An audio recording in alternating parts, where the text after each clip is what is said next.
Good morning. It is Friday. It's the 30th of September. I can't believe it. Another month down the tubes. And our reading is from Romans 8:28, a verse I'm sure we're all familiar with, where Paul says, "We know that though for those who love the Lord, all things work together for good for those who are called according to his purpose." Now, I've commented on this verse so many times I couldn't even tell you.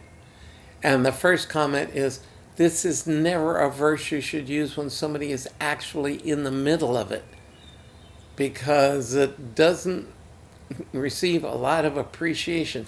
Oh, swell!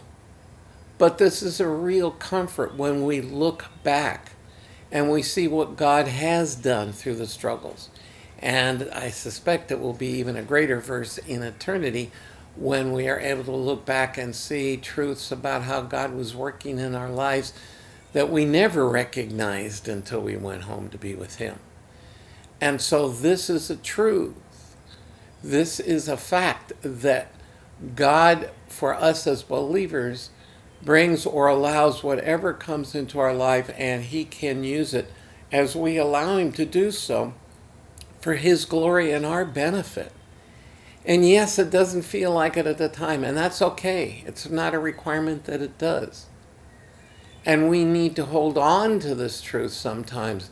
Don't necessarily want somebody to share it with us, but we need to hold on to this truth in the midst of struggles to understand that there is some reason God is allowing this, and that we have to trust his character when we don't have answers.